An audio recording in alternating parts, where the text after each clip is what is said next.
ਅਸੀਂ ਲੰਮੇ ਸਮੇਂ ਤੋਂ ਆਪਣੇ ਸੱਭਿਆਚਾਰ ਨੂੰ ਤੇ ਆਪਣੀ ਹੋਂਦ ਨੂੰ ਬਚਾਉਣ ਦੇ ਲਈ ਪੰਜਾਬ ਦੇ ਵਿੱਚ ਸੰਘਰਸ਼ੀਲ ਜਿਹੜੇ ਇਸ ਗਲਬਾ ਜਿਹੜਾ ਐਨਮੀ ਦਾ ਦੁਸ਼ਮਣ ਦਾ ਜਿਹੜਾ ਉਹਨੇ ਇੱਕ ਤਰੀਕੇ ਨਾਲ ਹੰਕਾਰਿਆ ਹੋਇਆ ਤੇ ਆਪਣੇ ਆਪ ਨੂੰ ਜੇਤੂ ਹੋਣ ਦੀ ਮੁਦਰਾ ਦੇ ਵਿੱਚ ਪੇਸ਼ ਕਰ ਰਿਹਾ, ਅਸੀਂ ਉਹਨੂੰ ਹਾਲੇ ਵੀ ਚੁਣੌਤੀ ਦੇ ਰਹੇ ਹਾਂ। ਉੱਥੇ ਹੀ ਅਸੀਂ ਰਾਜਨੀਤਿਕ ਤੌਰ ਦੇ ਉੱਤੇ ਵੀ ਜਦੋਜਹਿਦ ਕਰ ਰਹੇ ਹਾਂ ਆਪਣੇ ਆਪ ਨੂੰ ਬਚਾਉਣ ਲਈ, ਤੇ ਸਾਡੀਆਂ ਭਾਸ਼ਾਵਾਂ ਤੇ ਪਾਣੀ ਤੇ ਸਾਡੀ ਜਿਹੜੀ ਧਰਤੀ ਆ ਉਹ ਵੀ ਖਤਰੇ 'ਚ ਆ। ਦੇਖੋ ਆਕੂਪੇਸ਼ਨ ਜਿਹੜੀ ਹੈਗੀ ਹੈ ਨਾ, ਉਹ ਲੱਗਦਾ ਨਹੀਂ ਬੰਦੇ ਨੂੰ, ਜਿਹੜਾ ਆਕੂਪਾਈ ਹੋ ਜਾਂਦਾ ਉਹਨੂੰ ਨਹੀਂ ਲੱਗਦਾ ਹੈਗਾ ਕਿ ਮੈਂ ਆਕੂਪਾਈ ਹੋ ਗਿਆ ਜੀ। ਉਹ ਤਾਂ ਕਹਿੰਦਾ ਕਿ ਮੇਰੇ ਵਰਗਾ ਤਾਂ ਚਤੁਰ ਚਲਾਕ ਬੰਦਾ ਹੀ ਕੋਈ ਨਹੀਂ। You will be provided as much as you want. इस तरीके से सिखों के दिलों में उबल रही इस बात को हम हमेशा के लिए खत्म कर सकते हैं मैडम। इसके बदले में परिवार आपका ख्याल रखेगा। 1699 ਦੇ ਵਿੱਚ ਇਨਕਲਾਬ ਉੱਥੋਂ ਹੀ ਸ਼ੁਰੂ ਹੋਇਆ ਸੀ, ਪਰ ਇੱਧਰ ਦੇਖ ਲਓ, ਇੱਕ ਵਾਰੀ ਨਾ ਜਾਪਾਨ ਅਮਰੀਕਾ ਤੇ ਹਾਵੀ ਹੋ ਗਿਆ ਸੀ।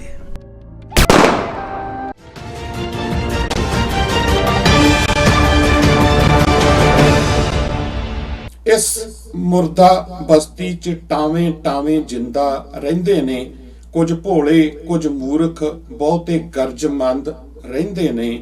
ਤੰਤਰ ਸਿਆਸੀ ਜੁੱਤੀ ਥੱਲੇ ਸਭ ਤਾਕਤ ਦੀਆਂ ਖੇਲਾਂ ਨੇ, ਕੁਝ ਪਤਵੰਤੇ ਸਿਆਸੀ ਦੱਲੇ ਕੁਝ ਮੌਕਾ ਪ੍ਰਸਤ ਰਖੇਲਾਂ ਨੇ। ਰੋਜ਼ ਮਾਰਾ ਕੁਝ ਲੁੱਟ ਹੁੰਦੇ, ਕੁਝ ਲੁੱਟ ਹੋਣ ਖੁਦ ਜਾਂਦੇ ਨੇ, ਬਹੁਤੇ ਸਿਵਿਆਂ ਤੋਂ ਹੀ ਡਰਦੇ ਨੇ, ਵਿਰਲੇ ਮਕਤਲ ਜਾਂਦੇ ਨੇ, ਵਿਰਲੇ ਮਕਤਲ ਜਾਂਦੇ ਨੇ। ਸੋ ਇਹਨਾਂ ਸਦਰਾਂ ਦੇ ਨਾਲ ਮੈਂ ਤੁਹਾਡਾ ਸਵਾਗਤ ਕਰਦਾ ਜੀ ਟੀਵੀ 16 ਟੋਰਾਂਟੋ ਦੇ ਉੱਤੇ। ਅਸੀਂ ਇਸ ਪ੍ਰੋਗਰਾਮ ਦੇ ਵਿੱਚ, ਇਸ ਖਾਸ ਪ੍ਰੋਗਰਾਮ 'ਚ ਹਮੇਸ਼ਾ ਹੀ ਕੋਈ ਕਿਸੇ ਨਾ ਕਿਸੇ ਸ਼ਖਸੀਅਤ ਨੂੰ ਅਸੀਂ ਤੁਹਾਡੇ ਨਾਲ ਰੂਬਰੂ ਕਰਾਉਣੇ ਹੈਗੇ ਆ, ਤੇ ਖਾਸ ਵਿਸ਼ੇ ਦੇ ਉੱਤੇ ਸਾਡੀ ਗੱਲਬਾਤ ਇਸ ਪ੍ਰੋਗਰਾਮ ਦੇ ਵਿੱਚ ਜਿਹੜੀ ਆ ਉਹ ਹੁੰਦੀ ਆ।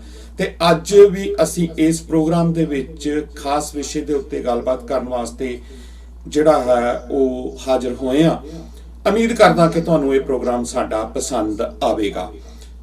ਇਸ ਪ੍ਰੋਗਰਾਮ ਦੇ ਵਿੱਚ ਅਸੀਂ ਅੱਜ ਗੱਲਬਾਤ ਜਿਹੜੀ ਆ ਸਰਦਾਰ ਸੁਰਿੰਦਰ ਸਿੰਘ ਜੀ ਹੋਣਾ ਦੇ ਨਾਲ ਕਰਾਂਗੇ, ਤੇ ਇਸ ਪ੍ਰੋਗਰਾਮ ਦਾ ਸਾਡਾ ਖਾਸ ਮਕਸਦ ਹੈ ਕਿ ਸਾਡੀ ਇਸ ਕੌਮ ਜਿਹੜੀ ਇਸ ਟਾਈਮ ਦੇ ਉੱਤੇ ਅਸੀਂ ਪੀੜਤ ਵੀ ਆ, ਤੇ ਅਸੀਂ ਆਪਣੀ ਧਰਤੀ ਨੂੰ ਖੋਜ ਰਹੇ ਹੈਗੇ ਆ, ਜਾਂ ਆਪਣੀ ਧਰਤੀ ਜਿਹੜੀ ਸਾਡੀ ਕਿ ਆਕੂਪਾਈਡ ਆ ਉਹਨੂੰ ਅਸੀਂ ਆਪਣੀ ਤਲਾਸ਼ ਕਰਦੇ ਪਏ ਆ ਕਿ ਕਿੱਦਾਂ ਅਸੀਂ ਉਹਦੇ ਤੇ ਜਿਹੜਾ ਹੈ ਦੁਬਾਰਾ ਆਪਣਾ ਰਾਜ ਕਾਇਮ ਕਰ ਸਕੀਏ। ਆਕੂਪਾਈਡ ਕਈ ਤਰ੍ਹਾਂ ਦੇ ਨਾਲ ਹੋਇਆ ਜਾਂਦਾ, ਦਿਮਾਗੀ ਤੌਰ ਦੇ ਉੱਤੇ, ਫਿਜ਼ੀਕਲ ਤੌਰ ਤੇ। ਕੁਝ ਸਰਕਾਰਾਂ ਨੇ ਸਾਡੇ ਸਿੰਘਾਂ ਨੂੰ ਫਿਜ਼ੀਕਲ ਤੌਰ ਦੇ ਉੱਤੇ ਆਕੂਪਾਈਡ ਕਰ ਲਿਆ, ਤੇ ਕੁਝ ਖੁਦ ਹੀ ਜਾ ਕੇ ਆਕੂਪਾਈਡ ਹੋ ਗਏ।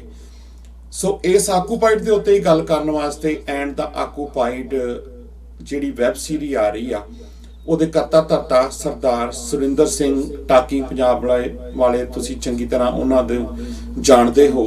ਆਓ ਪਹਿਲਾਂ ਉਹਨਾਂ ਦਾ ਸਵਾਗਤ ਕਰਦੇ ਹਾਂ ਤੇ ਫਿਰ ਅੱਗੇ ਪ੍ਰੋਗਰਾਮ ਦੀ ਸ਼ੁਰੂਆਤ ਕਰਦੇ ਹਾਂ। ਸਰਦਾਰ ਸੁਰਿੰਦਰ ਸਿੰਘ ਜੀ, ਤੁਹਾਡਾ ਸਵਾਗਤ ਹੈ ਟੀਵੀ 16 ਟੋਰਾਂਟੋ ਦੇ ਉੱਪਰ। ਜੀ ਟੀਵੀ 16 ਦੇ ਸਾਰੇ ਜਿਹੜੇ ਦਰਸ਼ਕ ਨੇ, ਸਰੋਤੇ ਨੇ, ਸਾਰਿਆਂ ਦਾ ਸ਼ੁਕਰਗੁਜ਼ਾਰ ਹਾਂ। ਤੁਹਾਡਾ ਵੀ ਸ਼ੁਕਰਗੁਜ਼ਾਰ ਹਾਂ ਕਿ ਤੁਸੀਂ ਇਸ ਨਾ ਚੀਜ਼ ਨੂੰ ਆਪਣੇ ਚੈਨਲ ਦੇ ਉੱਤੇ ਸਮਾਂ ਦਿੱਤਾ। ਸਾਰਿਆਂ ਨੂੰ ਵਾਹਿਗੁਰੂ ਜੀ ਕਾ ਖਾਲਸਾ, ਵਾਹਿਗੁਰੂ ਜੀ ਕੀ ਫਤਿਹ ਜੀ। ਵਾਹਿਗੁਰੂ ਜੀ ਕੀ ਫਤਿਹ। ਸਰਦਾਰ ਸੁਰਿੰਦਰ ਸਿੰਘ ਜੀ, ਪਹਿਲਾਂ ਤੇ ਤੁਸੀਂ ਵਧਾਈ ਦੇ ਪਾਤਰ ਹੋ। ਪਹਿਲੀ ਗੱਲ ਆਪਾਂ ਜਿਹੜੀ ਆ ਤੋਂ ਵਧਾਈ ਤੋਂ ਕਰਦੇ ਹਾਂ, ਤੇ ਫਿਰ ਆਪਾਂ ਦਰਸ਼ਕਾਂ ਨਾਲ ਸਾਂਝ ਪਾਵਾਂਗੇ ਸਾਰੇ ਉਸ ਵੈਬ ਸੀਰੀਜ਼ ਦੇ ਬਾਰੇ। ਯੂਨੈਸਕੋ ਵੱਲੋਂ ਜਿਹੜਾ ਹੈ ਤੁਹਾਨੂੰ ਇੱਕ ਲੈਟਰ ਇਸ਼ੂ ਕੀਤਾ ਗਿਆ, ਲੈਟਰ ਦਿੱਤਾ ਗਿਆ, ਪ੍ਰਸ਼ੰਸਾ ਪੱਤਰ ਆਪਾਂ ਕਹਿ ਸਕਦੇ ਹਾਂ ਪੰਜਾਬੀ ਦੇ ਵਿੱਚ। ਤੇ ਉਹ ਲੈਟਰ ਮਿਲਣ ਦੇ ਬਾਅਦ ਇੱਕ ਤਾਂ ਤੁਸੀਂ ਵਧਾਈ ਦੇ ਪਾਤਰ ਤਾਂ ਹੈ ਹੀ ਉਹ ਤਾਂ ਸੰਗਤਾਂ ਵੱਲੋਂ ਤੁਹਾਨੂੰ ਬਹੁਤ ਵੱਡੇ ਰੂਪ ਦੇ ਵਿੱਚ ਵਧਾਈ ਜਿਹੜੀ ਆ ਉਹ ਸੰਦੇਸ਼ ਭੇਜੇ ਗਏ। ਤੁਸੀਂ ਕਿਸ ਤਰ੍ਹਾਂ ਦੇ ਨਾਲ ਮਹਿਸੂਸ ਕੀਤਾ ਕਿ ਯੂਨੈਸਕੋ ਵੱਲੋਂ ਤੁਹਾਨੂੰ ਜਿਹੜਾ ਹੈ ਉਹ ਇਸ ਤਰ੍ਹਾਂ ਪ੍ਰਸ਼ੰਸਾ ਪੱਤਰ ਜਿਹੜਾ ਹੈ ਉਹ ਤੁਹਾਨੂੰ ਮਿਲਣਾ? ਜੀ ਦੇਖੋ, ਯੂਨੈਸਕੋ ਸੈਂਟਰ ਫॉर ਪੀਸ ਸੰਸਾਰ ਭਰ ਦੇ ਵਿੱਚ ਐਜੂਕੇਸ਼ਨ, ਕਲਚਰਲ ਐਕਟੀਵਿਟੀਜ਼ ਤੇ ਸੱਭਿਅਤਾਵਾਂ ਨੇ ਜਿਹੜੀਆਂ ਉਹਨਾਂ ਨੂੰ ਬਚਾਉਣ ਦੇ ਲਈ ਜਿਹੜਾ ਹੈ ਕਾਰਜਸ਼ੀਲ ਹੈ ਲੰਮੇ ਸਮੇਂ ਤੋਂ। ਜੀ ਤੇ ਭਾਵੇਂ ਵਿਜ਼ੂਅਲ ਮੀਡੀਆ ਦੇ ਵਿੱਚ, ਵਿਜ਼ੂਅਲ ਆਰਟਸ ਦੇ ਵਿੱਚ ਦੇ ਰਾਹੀਂ ਜਾਂ ਕਿਸੇ ਹੋਰ ਤਰੀਕੇ ਨਾਲ ਜਿੱਥੇ ਕਿਤੇ ਵੀ ਯਤਨ ਹੋ ਰਹੇ ਨੇ, ਤਾਂ ਯੂਨੈਸਕੋ ਵੱਲੋਂ ਉਹਨਾਂ ਦੀ ਪਿੱਠ ਥਾਪੜੀ ਜਾਂਦੀ ਹੈ ਤੇ ਉਹਨਾਂ ਨੂੰ ਉਤਸ਼ਾਹਿਤ ਕੀਤਾ ਜਾਂਦਾ ਕਿ ਤੁਸੀਂ ਇਹ ਕਾਰਜ ਕਰੋ, ਭਾਵੇਂ ਭਾਸ਼ਾਵਾਂ ਨੂੰ ਬਚਾਉਣ ਲਈ ਹੈ ਜਾਂ ਹੋਰ ਕਿਸੇ ਤਰੀਕੇ ਨਾਲ ਕੋਈ ਲੋਕਾਂ ਦਾ ਜਿਹੜਾ ਸੱਭਿਆਚਾਰ ਆ ਉਹਨਾਂ ਨੂੰ ਬਚਾਉਣ ਲਈ ਹੈ।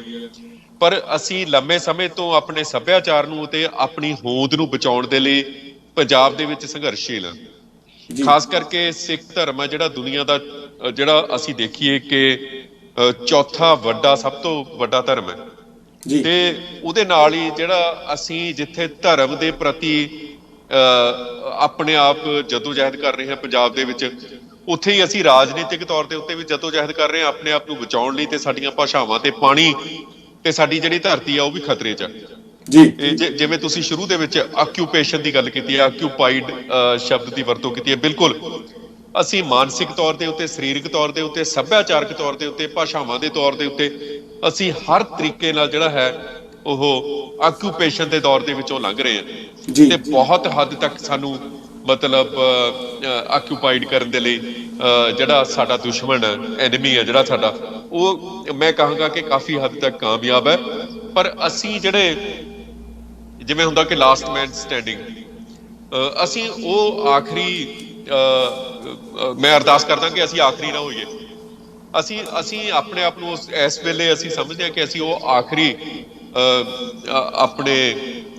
ਆਪਣੀ ਕੌਮ ਦੇ ਉਹ ਅਸੀਂ ਭਾਵੇਂ ਸ਼ਬਦ ਦੇ ਰਾਹੀਂ ਲੜ ਰਹੇ ਹਾਂ, ਭਾਵੇਂ ਅਸੀਂ ਕਿਸੇ ਤਰੀਕੇ ਨਾਲ ਲੜ ਰਹੇ ਹਾਂ, ਅਸੀਂ ਉਹ ਵਿਅਕਤੀ ਹਾਂ ਜਿਹੜੇ ਇਸ ਗਲਬਾ ਜਿਹੜਾ ਐਨਮੀ ਦਾ, ਦੁਸ਼ਮਣ ਦਾ, ਜਿਹੜਾ ਉਹਨੇ ਇੱਕ ਤਰੀਕੇ ਨਾਲ ਹੰਕਾਰਿਆ ਹੋਇਆ ਤੇ ਆਪਣੇ ਆਪ ਨੂੰ ਜੇਤੂ ਹੋਣ ਦੀ ਮੁਦਰਾ ਦੇ ਵਿੱਚ ਪੇਸ਼ ਕਰ ਰਿਹਾ, ਅਸੀਂ ਉਹਨੂੰ ਹਾਲੇ ਵੀ ਚੁਣੌਤੀ ਦੇ ਰਹੇ ਹਾਂ, ਖਤਰੇ ਨਾਲ ਜੂਝ ਰਹੇ ਹਾਂ ਤੇ ਆਕਿਊਪੇਸ਼ਨ ਦੇ। ਤੇ ਇਹ ਸਾਡਾ ਸੱਭਿਆਚਾਰ, ਸਿੱਖ ਸੱਭਿਆਚਾਰ, ਸਾਡੀ ਭਾਸ਼ਾ, ਸਾਡਾ ਜਿਹੜਾ ਧਾਰਮਿਕ ਤੌਰ ਦੇ ਉੱਤੇ ਸਾਡੀ ਹੋਂਦ ਹੈ, ਉਹਨੂੰ ਇਸ ਤਰੀਕੇ ਨਾਲ ਰਾਜਨੀਤਿਕ ਤੌਰ ਦੇ ਉੱਤੇ ਜਿਹੜੀ ਹੋਂਦ ਹੈ ਸਾਡੀ, ਉਹਨੂੰ ਖਤਰਾ ਹੈ। ਤੇ ਅਸੀਂ ਇਹ ਜਿਹੜਾ ਇੱਕ ਡਾਕੂਮੈਂਟ ਹੈ, ਜੋ ਅਸੀਂ ਇਹ ਪ੍ਰੋਜੈਕਟ ਹੈ, ਅਸੀਂ ਇਸ ਨੂੰ ਪਿਕਚਰਾਈਜ਼ ਕੀਤਾ, ਅਸੀਂ ਇਸ ਨੂੰ ਫਿਲਮ ਕੀਤਾ ਤੇ ਅਸੀਂ ਇਹ ਤੁਹਾਡੇ ਅੱਗੇ ਸਬਮਿਟ ਕਰਦੇ ਹਾਂ। ਤੇ ਉਹਨਾਂ ਨੇ ਇਸ ਨੂੰ ਦੇਖਿਆ ਚੰਗੀ ਤਰ੍ਹਾਂ ਜੀ, ਇਸ ਨੂੰ ਘੋਖਿਆ, ਉਹਨਾਂ ਨੇ ਸਕ੍ਰਿਪਟ ਦੇਖੀ ਇਸ ਦੀ, ਉਹਨਾਂ ਨੇ ਜਿਹੜੇ ਹਵਾਲੇ ਵਿੱਚ ਸਕ੍ਰਿਪਟ ਦੇ ਵਿੱਚ ਹਵਾਲੇ ਦਿੱਤੇ ਨੇ ਜਿਵੇਂ, ਸੋ ਦੈਨ ਉਹਨਾਂ ਨੇ ਇਸ ਪ੍ਰੋਜੈਕਟ ਨੂੰ ਆਪਣੀ ਸਪੋਰਟ ਕਰਤੀ, ਮੂੰਹ ਜ਼ਬਾਨੀ ਸਪੋਰਟ ਨਹੀਂ ਕੀਤੀ, ਲਿਖਤੀ ਰੂਪ ਦੇ ਵਿੱਚ ਸਪੋਰਟ ਕੀਤੀ ਹੈ ਉਹਨਾਂ ਨੇ। ਸੋ ਇਹ ਆਪਣੇ ਆਪ ਦੇ ਵਿੱਚ ਇੱਕ ਬਹੁਤ ਵੱਡੀ ਗੱਲ ਹੈ ਜੀ। ਤੇ ਮੈਂ ਨਹੀਂ ਇਕੱਲਾ, ਤੁਸੀਂ ਵੀ, ਪੂਰੀ ਸਿੱਖ ਕੌਮ ਇਸ ਦੇ ਲਈ ਵਧਾਈ ਦੀ ਪਾਤਰ ਆ।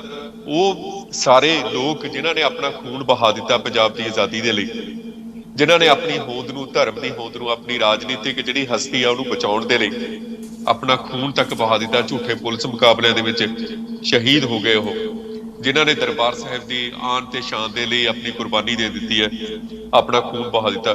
ਉਹ ਸਾਰੇ ਲੋਕਾਂ ਨੂੰ ਮੈਂ ਸਿਜਦਾ ਕਰਦਾ, ਉਹਨਾਂ ਦੀ ਕੁਰਬਾਨੀ ਨੂੰ, ਕਿ ਉਹਨਾਂ ਦੇ ਕਾਰਨ ਇਹ ਹੋਇਆ। ਅਸੀਂ ਤਾਂ ਇੱਕ ਚੀਜ਼ ਬਣਾ ਕੇ ਉਹਨਾਂ ਦੇ ਕੋਲ ਲੈ ਗਏ ਨਾ, ਪਰ ਜਿਨ੍ਹਾਂ ਦੀ ਕੁਰਬਾਨੀ ਹੈ, ਜਿਨ੍ਹਾਂ ਨੇ ਕੁਰਬਾਨੀ ਕੀਤੀ ਹੈ, ਉਹ ਲੋਕ ਇਹਦੇ ਅਸਲੀ ਹੱਕਦਾਰ ਨੇ ਇਸ ਅਵਾਰਡ ਦੇ। ਸੋ ਇੱਥੋਂ ਗੱਲ ਸ਼ੁਰੂ ਹੋਈ ਆ ਬੱਲ ਸਾਹਿਬ, ਤੇ ਇਹ ਗੱਲ ਹਾਲੇ ਅੱਗੇ ਤੁਰੂਗੀ। ਸੋ ਆਕੂਪੇਸ਼ਨ ਦਾ ਜਿਹੜਾ ਪ੍ਰੋਸੈਸ ਹੈ, ਉਹਦੇ ਤੇ ਯੂਨੈਸਕੋ ਉੱਚੇ ਤੌਰ ਦੇ ਉੱਤੇ ਵਧਾਈ ਦੇ ਪਾਤਰ ਤੇ ਚੰਗਾ ਲੱਗਦਾ ਕਿ ਜਦੋਂ ਸਾਡੇ ਵੱਲੋਂ ਕੀਤੇ ਜਾ ਰਹੇ ਯਤਨਾਂ ਨੂੰ ਬੂਰ ਪੈਂਦਾ, ਜਦੋਂ ਉਹਨਾਂ ਨੇ ਮੋਹਰ ਲਾਈ ਹੈ, ਸਟੈਂਪ ਲਾਈ ਹੈ, ਤਾਂ ਨਿਰਸੰਦੇਹ ਇੱਕ ਸਕੂਨ ਤਾਂ ਮਿਲਿਆ ਸਾਡੀ ਰੂਹ ਨੂੰ, ਪਰ ਹਾਲੇ ਬਹੁਤ ਕੁਝ ਕੀਤਾ ਜਾਣਾ ਬਾਕੀ ਹੈ ਜੀ। ਸਰਦਾਰ ਸੁਰਿੰਦਰ ਸਿੰਘ ਜੀ, ਦੇਖੋ ਕਾਰਜ ਜਿਹੜਾ ਹੈ ਉਹ ਕੋਈ ਵੀ ਸੌਖਾ ਨਹੀਂ ਹੈ। ਹੁਣ ਆਪਾਂ ਪਹਿਲਾਂ ਇਸ ਵੈਬ ਸੀਰੀਜ਼ ਦੇ ਬਾਰੇ ਗੱਲਬਾਤ ਕਰਾਂਗੇ। ਕਾਰਜ ਕਰਨੇ ਬਹੁਤ ਜ਼ਿਆਦਾ ਔਖੇ ਨੇ। ਇਹ ਕਾਰਜ ਤੁਸੀਂ ਪਹਿਲਾਂ ਵੀ ਕੀਤਾ, ਜਿਹੜਾ ਕਿ ਇੱਕ ਆਡੀਓ ਦੇ ਰੂਪ ਦੇ ਵਿੱਚ ਸੰਗਤਾਂ ਕੋਲ, ਮੈਨੂੰ ਲੱਗਦਾ ਕਿ ਸੀਡੀਆਂ ਦੇ ਰੂਪ 'ਚ, ਆਡੀਓ ਦੇ ਰੂਪ ਦੇ ਵਿੱਚ, ਅੱਜ ਵੀ ਕਿਤੇ ਕੋਈ ਰੈਫਰੈਂਸ ਲੈਣਾ ਹੁੰਦਾ, ਮੇਰੇ ਵਰਗੇ ਨੇ ਕੋਈ ਪ੍ਰੋਗਰਾਮ ਕਰਨਾ, ਤਾਂ ਮੈਂ ਉਹਦੇ 'ਚੋਂ ਕੋਈ ਨਾ ਕੋਈ ਕਲਿੱਪ ਕੱਢ ਕੇ ਪਹਿਲਾਂ ਸੁਣ ਲੈਣਾ ਤੇ ਫਿਰ ਮੈਂ ਰੈਫਰੈਂਸ ਲੈਣਾ। ਸੋ ਹਰ ਇੱਕ ਦੀ ਇੱਕ ਡਿਊਟੀ ਆ ਸਿੱਖ ਕੌਮ ਦੇ ਵਿੱਚ ਲੱਗੀ ਹੋਈ। ਸੋ ਤੁਹਾਡੀ ਜਿਹੜਾ ਤੁਸੀਂ ਇਹ ਕਾਰਜ ਕੀਤਾ, ਜਿਹੜਾ ਪਹਿਲਾ ਕਾਰਜ ਕੀਤਾ ਸੀ ਤੇ ਜਿਹੜਾ ਹੁਣ ਕਾਰਜ ਕੀਤਾ, ਇਹਦੇ ਵਾਸਤੇ ਦ੍ਰਿੜ ਇਰਾਦਾ ਤੇ ਚਾਹੀਦਾ, ਗੁਰੂ ਦੀ ਕਿਰਪਾ ਵੀ ਚਾਹੀਦੀ ਹੈ, ਸਭ ਕੁਝ ਚਾਹੀਦਾ। ਪਰ ਇਸ ਦੇ ਬਾਵਜੂਦ ਅਮਰੀਕਾ ਦੀ ਧਰਤੀ ਦੇ ਉੱਤੇ ਆ ਕੇ ਇਹੋ ਜਿਹੇ ਕਾਰਜ ਕਰਨੇ ਇੰਨੇ ਸੌਖੇ ਨਹੀਂ। ਕਿੱਦਾਂ ਦਾ ਰਿਹਾ ਤੁਹਾਡਾ ਐਕਸਪੀਰੀਅੰਸ ਹਰ ਪੱਖ ਤੋਂ, ਜਿਹੜਾ ਆਪਾਂ ਦਰਸ਼ਕਾਂ ਨਾਲ ਸਾਂਝਾ ਕਰੀਏ, ਕਿਉਂਕਿ ਕਾਸਟਿੰਗ ਤੋਂ ਲੈ ਕੇ ਹਰ ਉਹ ਚੀਜ਼ ਦੀ ਜ਼ਰੂਰਤ ਪੈਂਦੀ ਆ ਜਦੋਂ ਆਪਾਂ ਉਸ ਧਰਤੀ ਦੇ ਉੱਤੇ ਨਹੀਂ ਆ, ਜਿਸ ਧਰਤੀ ਦੇ ਉੱਤੇ ਇਹ ਚੀਜ਼ਾਂ ਸੌਖੀਆਂ ਉਪਲਬਧ ਹੋ ਜਾਂਦੀਆਂ ਨੇ। ਤੇ ਸਾਡੀ ਭਾਸ਼ਾ ਵੀ ਅਲੱਗ ਆ, ਸਾਨੂੰ ਐਕਟਰ ਜਿਹੜੇ ਨੇ ਕਾਸਟ ਕਰਨੇ ਵੀ ਥੋੜੇ ਜਿਹੇ ਬਾਹਰ ਰਹਿ ਕੇ ਔਖੇ ਨੇ। ਸੋ ਕਿੱਦਾਂ ਦਾ ਤੁਹਾਡਾ ਜਿਹੜਾ ਹੈ, ਕਿਹੜੀਆਂ ਚੁਣੌਤੀਆਂ ਦਾ ਤੁਸੀਂ ਜਿਹੜਾ ਹੈ ਉਹ ਸਾਹਮਣਾ ਕੀਤਾ, ਤਾਂ ਕਿ ਦਰਸ਼ਕਾਂ ਨੂੰ ਇਹ ਚੀਜ਼ ਮਹਿਸੂਸ ਹੋਣੀ ਚਾਹੀਦੀ ਆ ਕਿ ਇਹ ਕਾਰਜ ਕੋਈ ਸੌਖੇ ਨਹੀਂ, ਕਿਉਂਕਿ ਜ਼ਰੂਰੀ ਨਹੀਂ ਕਿ ਹਰ ਬੰਦੇ ਦਾ ਸ਼ਹੀਦ ਹੋਣਾ ਹੀ ਜ਼ਰੂਰੀ ਆ। ਆਪੋ ਆਪਣੇ ਪ੍ਰਮਾਤਮਾ ਨੇ ਕਾਰਜ ਲਾਏ ਨੇ, ਪਰ ਇਹ ਕਾਰਜ ਜਿਹੜਾ ਤੁਸੀਂ ਕੀਤਾ, ਮੈਂ ਸਿੱਖ ਕੌਮ ਵੱਲੋਂ ਤੁਹਾਨੂੰ ਸਲੂਟ ਕਰਦਾ ਕਿ ਇਹ ਵਾਕਿਆ ਹੀ ਤੁਸੀਂ ਇੱਕ ਕਿਸਮ ਦੀ ਜਿਹੜੀ ਹੈ ਸਾਡੇ ਇਤਿਹਾਸ ਦੇ ਵਿੱਚ ਇੱਕ ਅਜਿਹਾ ਕਦਮ ਪੁੱਟਿਆ ਜਿਹੜਾ ਆਉਣ ਵਾਲੀਆਂ ਪੀੜ੍ਹੀਆਂ ਨੂੰ ਯਾਦ ਕਰੇਗਾ। ਸੋ ਕਿੱਦਾਂ ਦਾ ਤੁਹਾਡਾ ਜਿਹੜੀਆਂ ਚੁਣੌਤੀਆਂ ਸੀ ਉਹ ਵੀ ਆਪਾਂ ਦਰਸ਼ਕਾਂ ਨਾਲ ਸਾਂਝੀਆਂ ਕਰ ਲਈਏ ਜੀ। ਦੇਖੋ, ਚੁਣੌਤੀਆਂ ਤਾਂ ਜਦੋਂ ਤੁਸੀਂ ਘਰੋਂ ਨਿਕਲ ਜਾਂਦੇ ਆ, ਚੁਣੌਤੀਆਂ ਸ਼ੁਰੂ ਹੋ ਜਾਂਦੀਆਂ ਨੇ ਜੀ। ਜਦੋਂ ਤੁਸੀਂ ਕੋਈ ਵੀ ਕੰਮ, ਜੇ ਬਾਜ਼ਾਰ 'ਚ ਗਰੋਸਰੀ ਲੈਣੀ ਜਾਣੀ ਆ, ਉਹ ਵੀ ਇੱਕ ਚੁਣੌਤੀ ਆ ਆਪਣੇ ਆਪ ਦੇ ਵਿੱਚ। ਕਿਉਂ ਗੱਡੀ ਕੱਢਣੀ ਆ, ਗੱਡੀ ਤੇ ਬੈਠਣਾ ਜਾਂ ਹੋਰ। ਕੰਪੈਰੀਟਿਵਲੀ ਅਸੀਂ ਦੇਖੀਏ ਕਿ ਭਾਰਤ ਦੇ ਵਿੱਚ ਜਿਹੜੇ ਫਿਲਮ ਪ੍ਰੋਜੈਕਟ ਨੇ ਉਹ ਇੰਨੇ ਔਖੇ ਨਹੀਂ ਹੈਗੇ ਜੀ। ਖਾਸ ਕਰਕੇ ਜਦੋਂ ਤੁਹਾਨੂੰ ਟੈਲੈਂਟ ਦੀ ਲੋੜ ਹੋਵੇ ਜੀ, ਉੱਥੇ ਟੈਲੈਂਟ ਬਹੁਤ ਹੈ ਜੀ। ਉਹਦੇ ਕੰਪੈਰੀਟਿਵਲੀ ਅਮਰੀਕਾ ਦੇ ਵਿੱਚ ਸਾਡੇ ਕੋਲ ਪੰਜਾਬੀ ਟੈਲੈਂਟ ਹੈ ਨਹੀਂ ਜੀ। ਤੇ ਸਾਨੂੰ ਪਹਿਲਾਂ ਲੈਣੇ ਪੈਂਦੇ ਨੇ ਬੰਦੇ, ਇਕੱਠੇ ਕਰਨੇ ਪੈਂਦੇ ਨੇ, ਫਿਰ ਉਹਨੂੰ ਟ੍ਰੇਨਡ ਕਰਨਾ ਪੈਂਦਾ, ਉਹਨੂੰ ਐਕਟਿੰਗ ਸਿਖਾਉਣੀ ਪੈਂਦੀ ਹੈ, ਫਿਰ ਉਹਨੂੰ ਦੱਸਣਾ ਪੈਂਦਾ। ਤੇ ਦੂਜੀ ਵੱਡੀ ਗੱਲ ਇਹ ਹੈ ਕਿ ਨੌਲੇਜ ਹੋਣੀ ਉਸ ਪ੍ਰੋਜੈਕਟ ਬਾਰੇ, ਉਸ ਸਟੋਰੀ ਦੇ ਨਾਲ ਜੁੜਨਾ, ਉਹ ਭਾਵਨਾ ਨਾਲ। ਕੋਈ ਮੈਨੂੰ ਲੱਗਦਾ ਐਕਟਰ, ਕੁਛ ਐਕਟਰ ਹੀ ਜੁੜੇ ਹੋਣਗੇ, ਤੇ ਉਹ ਜਦੋਂ ਤੱਕ ਜੁੜਦੇ ਨਹੀਂ ਉਸ ਸਟੋਰੀ ਦੇ ਨਾਲ, ਉਦੋਂ ਤੱਕ ਉਹ ਭਾਵ ਦੇ ਨਹੀਂ ਸਕਦੇ। ਸਕਰੀਨ ਤੇ ਜਦੋਂ ਦੇਖਣਾ ਤੁਸੀਂ, ਟੀਵੀ ਸਕਰੀਨ ਤੇ ਜਾਂ ਸਿਨੇਮੇ ਦੀ ਸਕਰੀਨ ਤੇ, ਉਹ ਜਦੋਂ ਤੱਕ ਦਿਲੋਂ ਉਹ ਐਕਟਿੰਗ ਨਹੀਂ ਕਰਨਗੇ, ਗੱਲ ਨਹੀਂ ਕਰਨਗੇ, ਉਹ ਦਰਸ਼ਕਾਂ ਦੇ ਮਨ ਤੇ ਉਤਰੇਗੀ। ਚੁਣੌਤੀਆਂ ਏਦਾਂ ਦੀਆਂ ਵੀ ਨੇ। ਫਿਰ ਜਦੋਂ ਤੁਸੀਂ ਖਾਸ ਕਰਕੇ ਜਦੋਂ ਤੁਸੀਂ ਕੋਈ ਪਾਰਟੀਕੂਲਰ ਐਕਟਰ ਜਿਹੜਾ ਖਾਸ ਰੋਲ ਕਰ ਰਿਹਾ, ਜਦੋਂ ਉਹ ਸੈੱਟ ਤੇ ਆਇਆ ਨਹੀਂ, ਜਾਂ ਉਹ ਲੇਟ ਹੋ ਗਿਆ, ਜਾਂ ਉਹ ਸਾਨੂੰ ਮਿਲਿਆ ਨਹੀਂ, ਤਾਂ ਉਹਦੇ ਨਾਲ ਕੀ ਹੈ ਕਿ ਤੁਹਾਡਾ ਜਿਹੜਾ ਮਸ਼ੀਨ ਹੈ, ਉਹਦੀ ਮੀਟਰ ਹੈ ਨਾ ਤੁਹਾਡੇ ਖਰਚੇ ਦਾ, ਉਹ ਤਾਂ ਉਦਾਂ ਹੀ ਚੱਲ ਰਿਹਾ ਲਗਾਤਾਰ, ਉਹਨੇ ਚੱਲਣਾ ਹੀ ਹੈ। ਉੱਥੇ ਸ਼ੂਟਿੰਗ ਸ਼ੁਰੂ ਹੋਈ ਹੋਵੇ ਜਾਂ ਨਾ ਹੋਈ ਹੋਵੇ, ਤੁਹਾਡਾ ਖਰਚਾ $15-20 ਰੋਜ਼ ਦਾ ਆਣਾ ਹੀ ਆਣਾ। ਸਾਡੇ ਏਦਾਂ ਦੇ 2-3 ਦਿਨ ਖਰਾਬ ਹੋਏ ਹਨਾ ਐਕਟਰਾਂ ਕਰਕੇ, ਸਾਨੂੰ ਐਕਟਰ ਨਹੀਂ ਮਿਲੇ ਹੈਗੇ, ਬੜੀ ਜਦੋਜਹਿਦ ਕਰਨੀ ਪਈ ਸਾਨੂੰ ਸਮੱਸਿਆ। ਜਦੋਂ ਅਸੀਂ ਇੰਡੀਅਨ ਬਾਲੀਵੁੱਡ ਤੋਂ ਅਸੀਂ ਕੁਝ ਐਕਟਰਾਂ ਨੂੰ ਸਾਈਨ ਕੀਤਾ, ਅਸੀਂ ਇੰਦਰਾ ਗਾਂਧੀ ਦੇ ਰੋਲ ਲਈ ਸਾਈਨ ਕੀਤਾ 2-3 ਬੀਬੀਆਂ ਨੂੰ ਵਾਰੀ-ਵਾਰੀ, ਤੇ ਉਹ ਗਲਤੀ ਕੀ ਹੋ ਜਾਂਦੀ ਸੀ, ਸਾਡੀ ਜਿਹੜੀ ਅਸਿਸਟੈਂਟ ਡਾਇਰੈਕਟਰ ਸੀ ਉਹ ਚਾਈਨੀਜ਼ ਹੈ ਜੀ, ਸ਼ੇਨ ਵਾਂਗ। ਉਹਨੂੰ ਪਰਿਸਥਿਤੀਆਂ ਦਾ ਨਹੀਂ ਪਤਾ, ਹਾਲਾਤ ਦਾ ਨਹੀਂ ਪਤਾ ਕਿ ਸਾਡੇ ਲੋਕ ਇਸ ਪ੍ਰੋਜੈਕਟ ਤੋਂ ਕਿੰਨਾ ਡਰਦੇ ਨੇ ਜਾਂ ਮਤਲਬ ਉਹ ਹਿਚਕਿਚਾਉਂਦੇ ਨੇ, ਉਹਨੂੰ ਨਹੀਂ ਸੀ ਪਤਾ ਕਿਉਂ। ਸੋ ਜਿਹੜਾ ਸਾਡਾ ਯੂਨਿਟ ਸੀ, ਜਾਂ ਅਸੀਂ ਹਾਲੀਵੁੱਡ ਤੋਂ ਜਿੰਨੇ ਬੰਦੇ ਹਾਇਰ ਕੀਤੇ, ਉਹਨਾਂ ਨੂੰ ਇਸ ਪ੍ਰੋਜੈਕਟ ਦੀ ਜਾਂ ਇਸ ਪ੍ਰੋਜੈਕਟ ਦੇ ਸਬਜੈਕਟ ਦੀ ਇੰਟੈਂਸਿਟੀ ਦਾ ਬਿਲਕੁਲ ਪਤਾ ਨਹੀਂ ਸੀ ਹੈਗਾ। ਉਹ ਗਲਤੀ ਨਾਲ ਨਾ ਸਕ੍ਰਿਪਟ ਉਹ ਬੰਬੇ ਵਾਲੇ ਕਲਾਕਾਰਾਂ ਨੂੰ ਸਾਰੀ ਭੇਜੀ ਗਈ ਉਹਨਾਂ ਤੋਂ। ਸੋ ਉਹ ਮੈਂ ਨਾਮ ਤਾਂ ਨਹੀਂ ਲਵਾਂਗਾ, ਉਹ ਜਿਹੜੀਆਂ ਹੀਰੋਇਨਾਂ ਸੀਗੀਆਂ, ਐਕਟਰ ਸੀਗੀਆਂ ਕੁੜੀਆਂ, ਤੇ ਉਹਨਾਂ ਨੇ ਜਦੋਂ ਸਕ੍ਰਿਪਟ ਪੜ੍ਹੀ ਤਾਂ ਉਹਨਾਂ ਨੇ ਤਾਂ ਜੀ ਹੱਥ ਖੜੇ ਕਰਦੇ ਨਾਲ ਦੀ ਨਾਲ ਕਿ ਅਸੀਂ ਇਹ ਰੋਲ ਨਹੀਂ ਕਰਨਾ ਹੈਗਾ, ਅਸੀਂ ਇਸ ਪ੍ਰੋਜੈਕਟ 'ਚ ਕੰਮ ਹੀ ਨਹੀਂ ਕਰਨਾ। ਸੋ ਇਹੋ ਹੀ ਗੱਲ ਜਨਰਲ ਵੈਦਿਆ ਨਾਲ ਹੋਈ, ਇਹੋ ਹੀ ਗੱਲ ਬਰਾੜ ਦੇ ਨਾਲ ਹੋਈ, ਜਿਨ੍ਹਾਂ ਨੇ ਰੋਲ ਕਰਨਾ ਸੀ। ਸੋ ਉਹਨਾਂ ਨੇ ਪ੍ਰੋਜੈਕਟ ਛੱਡ ਦਿੱਤੇ। ਬਹੁਤ ਸਾਨੂੰ ਜਦੋਜਹਿਦ ਕਰਨੀ ਪਈ, ਬਹੁਤ ਹੀ ਜ਼ਿਆਦਾ ਜਦੋਜਹਿਦ ਕਰਨੀ ਪਈ। ਮੰਨ ਲਓ ਸਵੇਰੇ ਸ਼ੂਟਿੰਗ ਹੋਣੀ ਹੈ, ਤੇ ਰਾਤ ਨੂੰ ਅਸੀਂ 2 ਵਜੇ ਤੱਕ ਤਾਂ ਸਕ੍ਰਿਪਟ ਤੇ ਕੰਮ ਕਰਦੇ ਹੁੰਦੇ ਸੀ, ਉਹਦੀ ਲੌਗ ਸ਼ੀਟ ਬਣਾਉਂਦੇ ਹੁੰਦੇ ਸੀ ਕਿ ਸਵੇਰੇ ਕਿੰਨੇ ਵਜੇ ਕੇ ਕਿੰਨੇ ਮਿੰਟ ਤੇ ਕੀ ਹੋਣਾ, ਕਿੰਨੇ ਵਜੇ ਕੇ ਕਿੰਨੇ ਮਿੰਟ ਤੇ ਕੀ ਹੋਣਾ, ਸ਼ੂਟ ਹੋਣਾ, ਕੀ ਹੋਣਾ। ਸੋ ਰਾਤ ਨੂੰ 2 ਵਜੇ ਜਦੋਂ ਅਸੀਂ ਕੰਮ ਕੰਪਿਊਟਰ ਬੰਦ ਕੀਤਾ, ਨਾਲ ਦੀ ਨਾਲ ਫੋਨ ਆ ਗਿਆ ਹੀਰੋਇਨ ਦਾ ਕਿ ਮੈਂ ਤਾਂ ਜੀ ਆ ਨਹੀਂ ਰਹੀ, ਇੰਦਰਾ ਗਾਂਧੀ ਕਹਿੰਦੀ ਜੀ ਕਿ ਮੈਂ ਤਾਂ ਇਸ ਪ੍ਰੋਜੈਕਟ 'ਚ ਕੰਮ ਨਹੀਂ ਕਰਨਾ ਹੈਗਾ। ਹੁਣ ਤੁਸੀਂ ਦੇਖੋ ਉਸ ਟਾਈਮ ਦੇ ਉੱਤੇ ਤੁਸੀਂ ਕੀ ਕਰੋਗੇ। ਸਵੇਰੇ 8 ਵਜੇ ਸ਼ੂਟਿੰਗ ਸ਼ੁਰੂ ਹੋਣੀ ਹੈ, 2 ਵਜੇ ਤੁਹਾਨੂੰ ਪਤਾ ਲੱਗ ਰਿਹਾ। ਤੇ ਮਤਲਬ ਏਦਾਂ ਦੀਆਂ ਚੁਣੌਤੀਆਂ ਬਹੁਤ ਸੀ। ਤੇ ਮਤਲਬ ਇੱਕ ਵਾਰ ਤਾਂ ਕੰਨਾਂ ਨੂੰ ਹੱਥ ਲੱਗ ਗਏ, ਇੱਕ ਵਾਰ ਤਾਂ ਵਾਹਿਗੁਰੂ ਵਾਹਿਗੁਰੂ, ਮਤਲਬ ਉਹ ਸਾਰਾ ਟਾਈਮ ਮਤਲਬ ਇਹੀ ਸੀਗਾ, ਉੱਥੇ ਮਨ 'ਚ ਅਰਦਾਸਾਂ ਹੀ ਚੱਲਦੀਆਂ ਰਹਿੰਦੀਆਂ ਸੀ ਕਿ ਹੁਣ ਵਾਹਿਗੁਰੂ ਆਹ ਕੰਮ ਨਾ ਹੋ ਜਾਏ, ਹੁਣ ਫਲਾਣਾ ਬੰਦਾ ਆ ਜਾਵੇ, ਸਾਡੇ ਕੋਲ ਪਹੁੰਚ ਜਾਵੇ। ਤਾਂ ਬਹੁਤ ਸਾਰੇ ਬੰਦੇ ਵਿਚਾਰੇ ਵਿਕਟਮ ਸੀ ਵਿੱਚ, ਹਨਾ, ਜਿਹੜੇ 84 ਦੇ ਵਿਕਟਮ ਸੀ। ਤਾਂ ਉਹ ਪਰਿਵਾਰ ਇੱਥੇ ਰਹਿੰਦੇ ਨੇ ਕੈਲੀਫੋਰਨੀਆ 'ਚ, US ਦੇ ਵਿੱਚ ਰਹਿੰਦੇ ਨੇ ਹੁਣ ਇੱਥੇ ਅਸਾਈਲਮ ਦੇ ਉੱਤੇ ਜੀ। ਸੋ ਉਹਨਾਂ ਦੇ ਬੱਚੇ ਹੁਣ ਜਵਾਨ ਹੋ ਚੁੱਕੇ ਨੇ, ਵੱਡੇ ਹੋ ਚੁੱਕੇ ਨੇ, ਉਹਨਾਂ ਦੇ ਬੱਚਿਆਂ ਨੇ ਰੋਲ ਕੀਤੇ ਨੇ ਵਿੱਚ ਜੀ। ਪਰ ਉਹ ਵੀ ਟਰੱਕ ਚਲਾਉਂਦੇ ਨੇ। ਤੇ ਜਦੋਂ ਮਤਲਬ ਫੋਨ ਕਰਨਾ ਵੀ ਕਿੱਥੇ ਪਹੁੰਚ ਗਿਆ, ਉਹਨੇ ਕਹਿਣਾ ਜੀ ਬਸ ਮੈਂ ਸੈਕਰਾਮੈਂਟੋ ਪਹੁੰਚ ਗਿਆ, ਟਰੱਕ ਤੇ ਆ, ਹੈਨਾ। ਤੇ ਉਧਰੋਂ ਟਾਈਮ ਹੋ ਰਿਹਾ ਹੁੰਦਾ ਸੀ ਤੇ ਸਾਡਾ ਖੂਨ ਮਤਲਬ ਸਿਰਿੰਜ ਏਦਾਂ ਲੱਗਦਾ ਸੀ, ਸਿਰਿੰਜ ਲੱਗ ਕੇ ਕੱਢ ਰਿਹਾ ਕੋਈ ਖੂਨ ਸਾਡਾ। ਤੇ ਉਹ ਫਿਰ ਮੌਕੇ ਤੇ ਇੱਕ ਵਾਰੀ ਤਾਂ ਏਦਾਂ ਹੋਇਆ, ਬੰਦਾ ਕਹਿੰਦਾ ਯਾਰ ਮੇਰਾ ਟਰੱਕ ਦਾ ਟਾਇਰ ਫਟ ਗਿਆ, ਸਿਰ ਤੇ ਹੱਥ ਰੱਖ ਕੇ ਨਾ ਏਦਾਂ ਮਤਲਬ ਜਿਵੇਂ ਹੁੰਦਾ, ਬਸ ਹੋ ਗਿਆ ਕੰਮ ਜੀ। ਸੋ ਇਸੇ ਕਰਕੇ ਅਸੀਂ ਮੈਂ ਹਮੇਸ਼ਾ ਹੀ ਕਹਿੰਦਾ ਕਿ ਹਰ ਬੰਦੇ ਦਾ ਇੱਕ ਕਾਰਜ ਜਿਹੜਾ ਹੈ ਪ੍ਰਮਾਤਮਾ ਨੇ ਤੁਹਾਡੇ ਕੋਲ ਇਹ ਬੜੀ ਵੱਡੀ ਸੇਵਾ ਜਿਹੜੀ ਆ ਉਹ ਲਈ ਆ, ਤੇ ਤੁਸੀਂ ਉਸ ਸੇਵਾ ਨੂੰ ਤਨ ਮਨ ਧਨ ਦੇ ਨਾਲ ਨਿਭਾਇਆ ਵੀ ਆ। ਕਿਉਂਕਿ ਬਹੁਤ ਸਾਰੇ ਲੋਕ ਤਾਂ ਦਿਲ ਹੀ ਛੱਡ ਜਾਂਦੇ ਨੇ, ਕਿਉਂਕਿ ਮੈਨੂੰ ਇਹ ਲੱਗਦਾ ਕਿ ਇਹਦਾ ਕਾਰਨ ਇਹ ਸੀਗਾ ਕਿ ਅਸੀਂ ਕਿਤੇ ਨਾ ਕਿਤੇ ਖੁਦ ਇਹ ਚੀਜ਼ਾਂ ਜਿਹੜੀਆਂ ਨੇ ਖੁਦ ਜਾਂ ਤਾਂ ਵੇਖੀਆਂ ਨੇ ਤੇ ਜਾਂ ਹੰਡਾਈਆਂ ਨੇ ਬਹੁਤ ਨੇੜਿਓਂ।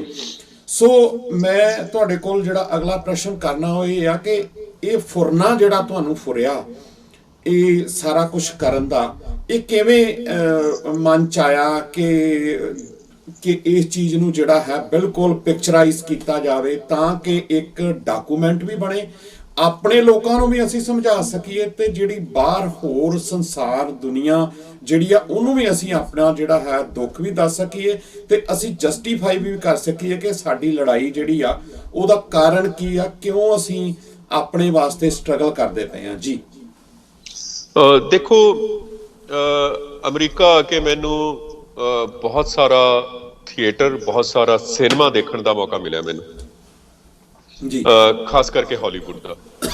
ਹਾਲੀਵੁੱਡ ਦੇ ਵਿੱਚ ਮੈਂ ਲਗਾਤਾਰ ਟੀਵੀ ਸੀਰੀਜ਼ ਮੈਂ ਦੇਖੇ, ਵਾਈਕਿੰਗ ਦੇਖਿਆ, ਗੇਮ ਆਫ ਥਰੋਨਸ ਦੇਖਿਆ, ਮੈਂ ਦ ਲਾਸਟ ਕਿੰਗਡਮ ਦੇਖਿਆ, ਮੈਂ ਪ੍ਰਿਜ਼ਨ ਬ੍ਰੇਕ ਦੇਖਿਆ, ਮੈਂ ਹੋਮਲੈਂਡ ਦੇਖਿਆ, ਹੋਰ ਬਹੁਤ ਸਾਰੇ, ਮੈਂ ਕਰਾਊਨ ਸੀਰੀਜ਼ ਦੇਖਿਆ ਬ੍ਰਿਟਿਸ਼ ਦਾ, ਆਊਟਲੈਂਡਰ ਦੇਖਿਆ ਮੈਂ। ਉਹ ਇਹ ਸੀਰੀਜ਼ ਦੇਖੇ, ਇਹ ਇਤਿਹਾਸ ਨੂੰ ਤੇ ਹੋਰ ਜਿਹੜੀਆਂ ਅਹਿਮ ਪੋਲੀਟੀਕਲ ਘਟਨਾਵਾਂ ਹੋਈਆਂ ਨੇ ਉਹਨਾਂ ਦੇ ਮੱਦੇ ਨਜ਼ਰ ਮਤਲਬ ਮੈਂ ਇਹਨਾਂ ਨੂੰ ਵਾਚਿਆ, ਡੂੰਘਾਈ ਦੇ ਨਾਲ ਰਿਸਰਚ ਕੀਤੀ ਇਹਨਾਂ ਦੇ ਉੱਤੇ, ਕਿਵੇਂ ਬਣੇ, ਕੀ ਇਹਨਾਂ ਦੇ ਪਿੱਛੇ ਕੰਮ ਕੀ ਕਰਦਾ, ਕਿਹੜੇ ਬੰਦੇ ਦਾ ਦਿਮਾਗ ਕੰਮ ਕਰਦਾ ਤੇ ਕੀ ਵਿਜ਼ਨ ਕੀ ਹੈ। ਨਾਲ ਹੀ ਮੈਂ ਇੰਡੀਅਨ ਸਿਨੇਮਾ ਲਗਾਤਾਰ ਦੇਖਦਾ ਰਿਹਾ। ਇੰਡੀਅਨ ਸਿਨੇਮਾ ਆਪਾਂ ਦੇਖਦੇ ਵੱਡੇ ਹੋਏ ਆ, ਤੇ ਉਹ ਫਿਲਮਾਂ ਦੇ ਡਾਇਲੌਗ ਹੁਣ ਤੱਕ ਯਾਦ ਨੇ ਸਾਨੂੰ, ਹਿੰਦੀ ਫਿਲਮਾਂ ਦੇ ਹੈ ਜੀ। ਤੇ ਜਿਹੜਾ ਸਿਨੇਮਾ ਉਹ ਬਹੁਤ ਵੱਡਾ ਅਸਰ ਕਰਦਾ, ਖਾਸ ਕਰਕੇ 10 ਸਾਲ ਤੋਂ ਲੈ ਕੇ 24 ਸਾਲ ਤੱਕ ਦੇ ਵਿਅਕਤੀ ਦੇ ਉੱਤੇ। ਤੇ ਜਿਹੜੀਆਂ ਧਾਰਨਾਵਾਂ ਸਿਨੇਮਾ ਉਹਨਾਂ ਦੇ ਮਨ 'ਚ ਬਣਾ ਦਿੰਦਾ ਉਹ ਪੱਕੀਆਂ ਰਹਿੰਦੀਆਂ ਨੇ। ਜਸਟ ਲਾਈਕ ਜਿਵੇਂ ਮਤਲਬ ਤੁਹਾਡੀ ਪ੍ਰਾਇਮਰੀ ਤੇ ਮਿਡਲ ਐਜੂਕੇਸ਼ਨ ਹੈ ਨਾ, ਜਿਹੜੀ ਤੁਹਾਡਾ ਬੁਨਿਆਦ ਰੱਖ ਦਿੰਦੀ ਹੈ ਤੁਹਾਡੀ, ਉਸੇ ਤਰੀਕੇ ਨਾਲ ਸਿਨੇਮਾ ਵੀ ਹੈ। ਜਦੋਂ 10 ਸਾਲ ਦੀ ਉਮਰ ਤੋਂ ਲੈ ਕੇ ਤੁਸੀਂ 23-24 ਸਾਲ ਦੀ ਉਮਰ ਤੱਕ ਸਿਨੇਮਾ ਦੇਖਦੇ ਹੋ, ਉਹ ਤੁਹਾਡੇ ਤੇ ਅਸਰ ਪਾ ਦਿੰਦਾ ਉਹ ਪੱਕੇ ਤੌਰ ਦੇ ਉੱਤੇ ਜੀ। ਸੋ ਇਹਦੇ 'ਚ ਜਿਹੜੀਆਂ ਸਿੱਖਾਂ ਦੇ ਅਕਸ ਨੂੰ ਵਿਗਾੜ ਕੇ ਪੇਸ਼ ਕਰਨ ਵਾਲੀਆਂ ਫਿਲਮਾਂ ਨੇ, ਖਾਸ ਕਰਕੇ ਸਿੱਖ ਕੁੜੀਆਂ ਦਾ ਕਿਰਦਾਰ ਜੀ, ਉਹ ਪਿੱਛੇ ਜੇ ਬਹੁਤ ਫਿਲਮਾਂ ਆਈਆਂ ਜੀ, ਉਹ ਦੇਖੋ। ਤੇ ਉਹਨਾਂ ਨੇ ਮੈਨੂੰ ਪ੍ਰੇਰਿਤ ਕੀਤਾ ਕੰਪੈਰੀਟਿਵਲੀ। ਜਦੋਂ ਇਹ ਸੀਰੀਜ਼ ਹਾਲੀਵੁੱਡ ਤੇ ਮੈਂ ਦੇਖੀ ਤਾਂ ਇਹਨਾਂ ਦੇ ਕੰਪੈਰੀਟਿਵਲੀ ਇੰਡੀਅਨ ਸਿਨੇਮਾ ਜਿਹੜਾ ਹੈਗਾ ਬਾਲੀਵੁੱਡ ਹੈ, ਤਾਂ ਉਹ ਸਾਨੂੰ ਕਿਵੇਂ ਪੇਸ਼ ਕਰ ਰਿਹਾ ਜੀ। ਉਹ ਇਸ ਚੀਜ਼ ਨੇ ਮੈਨੂੰ ਤਿਆਰ ਕਰ ਦਿੱਤਾ ਕਿ ਮੈਂ ਇਹ ਕੰਮ ਕਰਨਾ ਹੀ ਕਰਨਾ ਜੀ। ਤੇ ਦੂਜੀ ਗੱਲ ਹੋਰ ਕਿ ਮੈਂ ਜਰਨਲਿਸਟ ਦੇ ਤੌਰ ਦੇ ਉੱਤੇ ਮੈਂ ਸਥਾਪਿਤ ਹੋਇਆ। ਮੈਂ ਇੰਡੀਅਨ ਜਰਨਲਿਜ਼ਮ ਦੇ ਵਿੱਚ ਘੁਸਪੈਠ ਕੀਤੀ ਸੀ ਤਾਂ ਕਿ ਉੱਥੋਂ ਟ੍ਰੇਨਡ ਹੋ ਕੇ ਤਿਆਰੀ ਕਰਕੇ ਮੈਂ ਵਧੀਆ ਜਰਨਲਿਜ਼ਮ ਕਰ ਸਕਾਂ। ਉਹਦੇ 'ਚ ਮੈਂ ਕਾਮਯਾਬ ਹੋ ਗਿਆ ਜੀ। ਪਰ ਮੈਂ ਇੰਡੀਅਨ ਸਿਨੇਮਾ ਦੇ ਵਿੱਚ ਵੀ ਘੁਸਪੈਠ ਕਰਨ ਦੀ ਕੋਸ਼ਿਸ਼ ਕੀਤੀ ਸੀ। ਮੈਂ ਇੰਡੀਅਨ ਫਿਲਮ ਇੰਸਟੀਚਿਊਟ ਤੋਂ ਸਕਰੀਨ ਪਲੇ ਦਾ ਕੋਰਸ ਕੀਤਾ, ਡਿਪਲੋਮਾ ਕੀਤਾ ਜੀ। ਤੇ ਉੱਥੇ ਜਿਹੜੀ ਐਂਟਰੀ ਹੈ ਨਾ ਜੀ, ਕਿਉਂਕਿ ਉੱਥੇ ਐਂਟਰੀ ਬਹੁਤ ਔਖੀ ਹੈ ਜੀ। ਸੋ ਮੈਨੂੰ ਪਤਾ ਲੱਗਿਆ ਕਿ ਕੰਮ ਤਾਂ ਕਰਨਾ, ਪਰ ਮੈਂ ਲੇਟਰ ਕਰੂੰਗਾ, ਕਿਤੇ ਜਾ ਕੇ ਕਰੂੰਗਾ। ਤੇ ਉਹਦੇ ਲਈ ਮੇਰਾ 15-20 ਸਾਲ ਦਾ ਵਿੱਚ ਗੈਪ ਪੈ ਗਿਆ ਜੀ।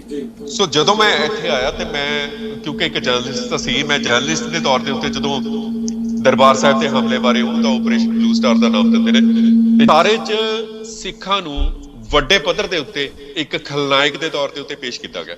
ਬਿਲਕੁਲ ਜੀ। ਤੇ ਸੰਤ ਭਿੰਡਰਾਂ ਨੂੰ ਉਹਨਾਂ ਨੇ ਖਲਨਾਇਕਾਂ ਦਾ ਸਰਦਾਰ ਬਣਾ ਕੇ ਪੇਸ਼ ਕੀਤਾ ਜੀ। ਤੇ ਇਹ ਚੀਜ਼ ਮੈਨੂੰ ਬਹੁਤ ਚੁਭਦੀ ਹੈ, ਮੇਰੇ ਤੇ ਤਾਂ ਅਸਰ ਕਰਦੀ ਹੈ। ਮੈਨੂੰ ਨਹੀਂ ਪਤਾ ਬਾਕੀ ਸਿੱਖ ਫਿਲਮ ਬਣਾਉਣ ਵਾਲਿਆਂ ਨੂੰ ਇਹ ਚੀਜ਼ ਅਸਰ ਕਰਦੀ ਹੈ ਕਿ ਨਹੀਂ।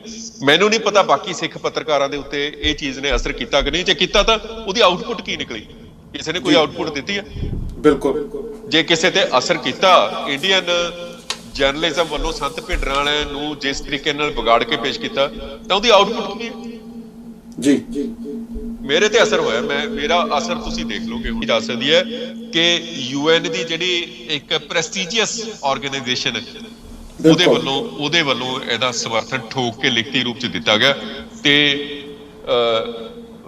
ਅਜੀਤ ਅਖਬਾਰ ਦੇ ਵਿੱਚ ਨਾ ਕਦੇ ਖਬਰ ਲਵਾਉਣ ਦੇ ਲਈ ਤਰਲੋ ਮੱਛੀ ਹੁੰਦੇ ਸੀ, ਅਸੀਂ ਪ੍ਰੈਸ ਨੋਟ ਲੈ ਕੇ ਫਿਰਦੇ ਹੁੰਦੇ ਸੀ, ਭੇਜਦੇ ਹੁੰਦੇ ਸੀ ਲਿਖ ਕੇ ਕਿਸੇ ਦੀ ਸਿਫਾਰਿਸ਼ ਪਵਾਉਣੀ।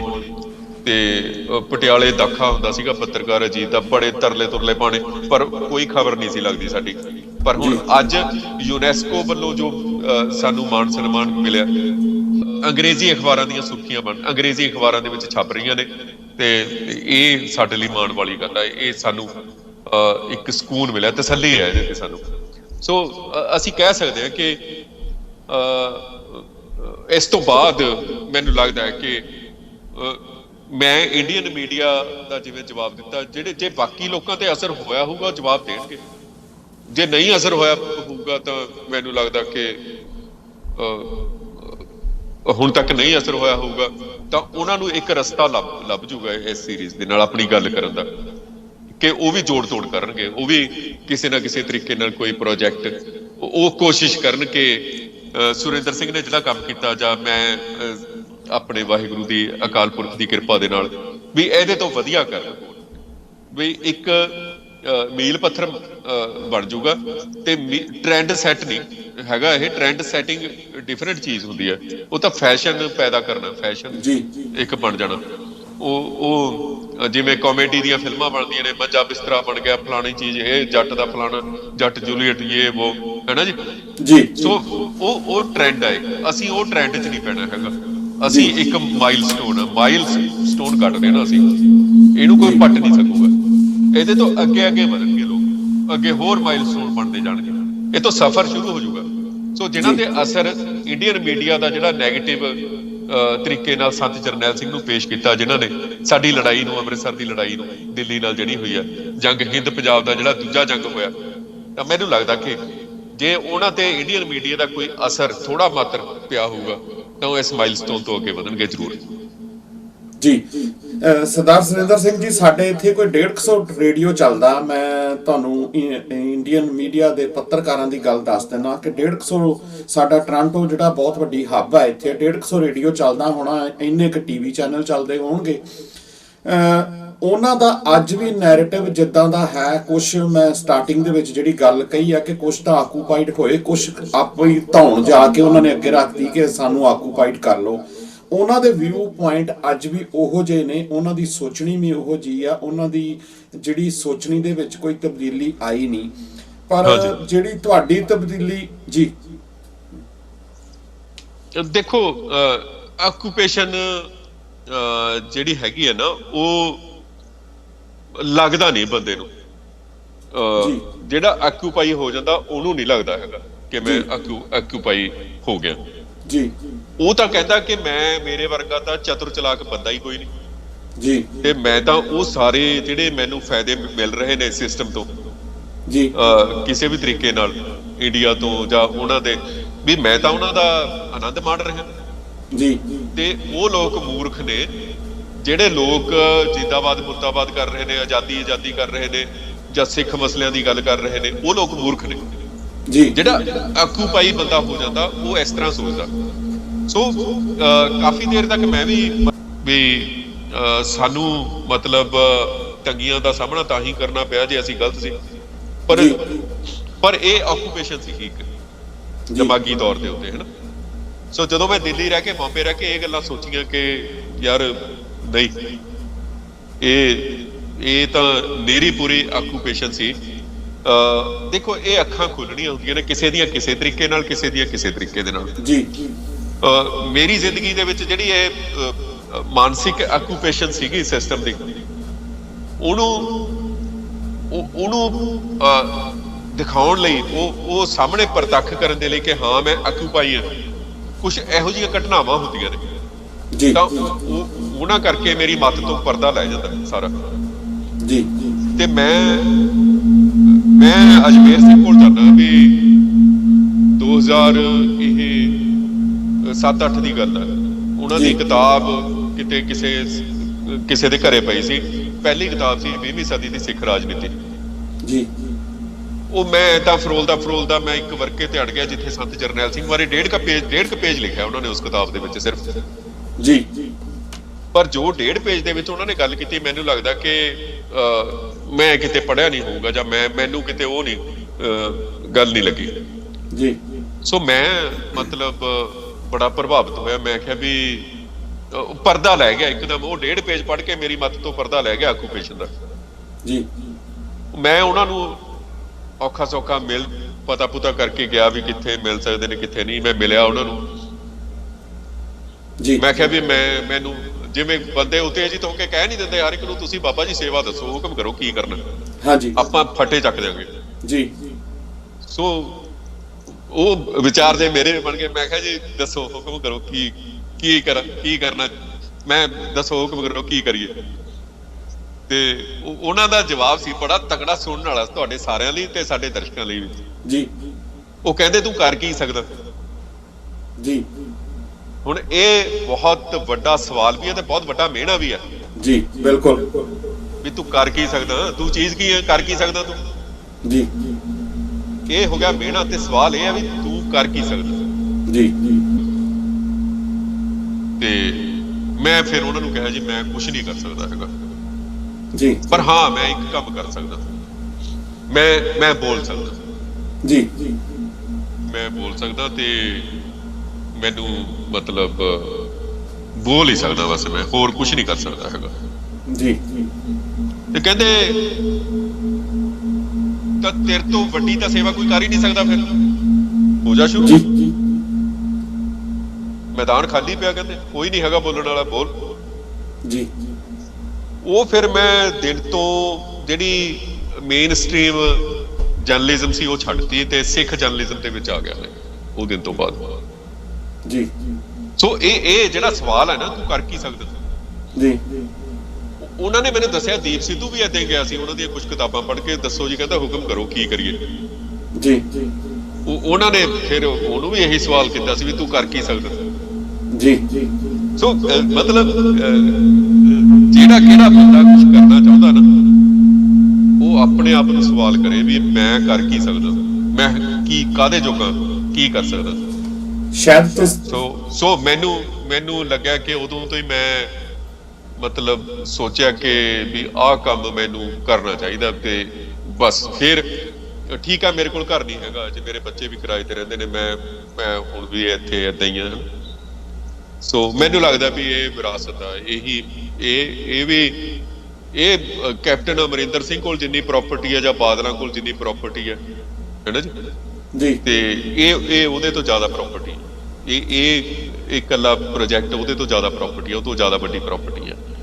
ਸੋ ਮੈਂ ਕਹਿੰਦਾ ਇਹ ਵਿਰਾਸਤ ਹੈ, ਇਹ ਇਕੱਲੀ ਮੇਰੇ ਬੱਚਿਆਂ ਦੀ ਨਹੀਂ, ਸਮੁੱਚੀ ਸਿੱਖ ਕੌਮ ਦੇ ਬੱਚਿਆਂ ਦੀ। ਜੀ ਬਿਲਕੁਲ।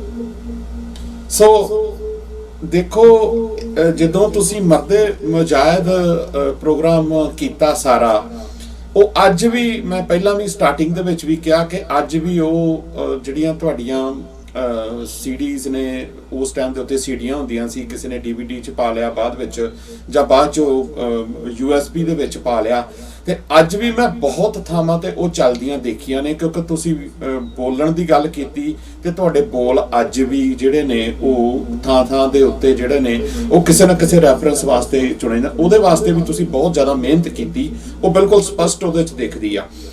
ਤੇ ਜਿਹੜਾ ਤੁਸੀਂ ਹੁਣ ਕਾਰਜ ਕੀਤਾ ਹੈਗਾ, ਬਹੁਤ ਸਾਰੀਆਂ ਮੁਸ਼ਕਲਾਂ ਆਈਆਂ, ਬਾਹਰ ਦੀ ਧਰਤੀ ਤੇ ਆ ਕੇ, ਅਮਰੀਕਾ ਦੀ ਧਰਤੀ ਤੇ ਆ ਕੇ ਐਡਾ ਵੱਡਾ ਕਾਰਜ ਕਰ ਦੇਣਾ, ਠੀਕ ਹੈ, ਗੁਰੂ ਸਾਹਿਬ ਦੀ ਕਿਰਪਾ ਤੋਂ ਬਗੈਰ ਤਾਂ ਨਹੀਂ, ਪਰ ਲੇਕਿਨ ਇਹ ਆ ਕਿ ਇਹ ਤੁਹਾਡੀ ਵੀ ਪ੍ਰਮਾਤਮਾ ਵੱਲੋਂ ਇੱਕ ਡਿਊਟੀ ਲਾਈ ਸੀ, ਜਿਹੜੀ ਮੈਨੂੰ ਲੱਗਦਾ ਕਿ ਸਿੱਖ ਕੌਮ ਵਾਸਤੇ ਇੱਕ ਇਹੋ ਜਿਹਾ ਸਾਡੇ ਕੋਲ ਇੱਕ ਡਾਕੂਮੈਂਟ ਆ ਗਿਆ ਕਿ ਕਈ ਵਾਰ ਅਸੀਂ ਹੱਟੀ ਪੱਟੀ ਦੇ ਉੱਤੇ ਜਾਂ ਕਿਤੇ ਕੋਈ ਨਾਰਮਲ, ਅਸੀਂ ਆਪਣੇ ਗੁਰਦੁਆਰਾ ਸਾਹਿਬਾਨਾਂ 'ਚ ਜਾਂ ਕਿਤੇ ਇਕੱਠਾਂ ਦੇ ਵਿੱਚ ਜਦੋਂ ਗੱਲਬਾਤ ਕਰਦੇ ਹਾਂ, ਕਿਤੇ ਨਾ ਕਿਤੇ ਜਾ ਕੇ ਅਸੀਂ ਰੁਕ ਜਾਂਦੇ ਹਾਂ, ਜਾਂ ਅਸੀਂ ਕੋਈ ਪ੍ਰੂਫ ਦੇਣ ਲੱਗੇ ਜਿਹੜਾ ਹੈ ਉਹ ਆਲਾ ਦੁਆਲਾ ਦੇਖਦੇ ਹਾਂ ਕਿ ਅਸੀਂ ਕਿਹੜੀ ਚੀਜ਼ ਜਿਹੜੀ ਸੌਖੇ ਤਰੀਕੇ ਦੇ ਨਾਲ ਕਿਸੇ ਨੂੰ ਸਮਝਾ ਦਿੱਤੀ ਜਾਵੇ ਜਾਂ ਦਿਖਾ ਦਿੱਤੀ ਜਾਵੇ। ਤੇ ਇਹ ਇੱਕ ਅਜਿਹਾ ਡਾਕੂਮੈਂਟ ਮੈਨੂੰ ਲੱਗਦਾ ਕਿ ਆਉਣ ਵਾਲੇ ਸਮੇਂ ਦੇ ਵਿੱਚ ਹੈ ਕਿ ਅਸੀਂ ਸੌਖੇ ਤਰੀਕੇ ਨਾਲ ਕਿਸੇ ਨੂੰ ਜਿਹੜਾ ਹੈ ਉਹ ਦਿਖਾ ਸਕਦੇ ਹਾਂ। ਅੱਜ ਹੁਣ ਅਸੀਂ ਗੱਲ ਕਰੀਏ, ਐਂਡ ਦਾ ਆਕੂਪਾਈਡ ਮੀ ਜਿਹੜੀ ਹੈ ਉਹ ਕਦ ਤੱਕ ਦਰਸ਼ਕਾਂ ਦੇ ਰੂਬਰੂ ਜਿਹੜੀ ਆ ਉਹ ਹੋ ਜੂਗੀ, ਤੇ ਕਿੱਥੇ ਕਿੱਥੇ ਜਿਹੜੀ ਆ ਉਹ ਦੇਖੀ ਜਾ ਸਕਦੀ ਹੈ ਵੈਬ ਸੀਰੀਜ਼? ਜੀ ਬੜੀ ਜਲਦੀ ਅਸੀਂ, ਮੈਨੂੰ ਲੱਗਦਾ ਵੀ 8-10 ਦਿਨਾਂ ਦੇ ਵਿੱਚ ਤੁਹਾਨੂੰ ਪਲੇਟਫਾਰਮ ਵੀ ਦੱਸ ਦਾਂਗੇ, ਫਾਈਨਲ ਡੇਟ ਵੀ ਦੱਸ ਦਾਂਗੇ, ਕਿਉਂਕਿ ਜਿੱਥੇ ਤੁਹਾਨੂੰ ਪਤਾ ਵੀ ਅਸੀਂ ਸੱਚ ਸਾਹਮਣੇ ਲੈ ਕੇ ਆ ਰਹੇ ਹਾਂ, ਤਾਂ ਉੱਥੇ ਜਿਨ੍ਹਾਂ ਬਾਰੇ ਹੈਗਾ ਸੱਚ, ਤਾਂ ਉਹ ਵੀ ਕੋਸ਼ਿਸ਼ ਕਰਨਗੇ, ਹਨਾ ਜੀ ਬਿਲਕੁਲ। ਹਾਂ, ਸੋ ਇਸੇ ਕਰਕੇ ਅਸੀਂ ਇਹਨੂੰ ਵਾਰ-ਵਾਰ ਅੱਗੇ ਪਹਿਲਾਂ ਡੇਟ ਨਹੀਂ ਦੱਸ ਰਹੇ ਹੈਗੇ ਅਸੀਂ, ਤੇ ਪਲੇਟਫਾਰਮ ਵੀ ਇਸੇ ਕਰਕੇ ਨਹੀਂ ਦੱਸ ਰਹੇ ਹੈਗੇ।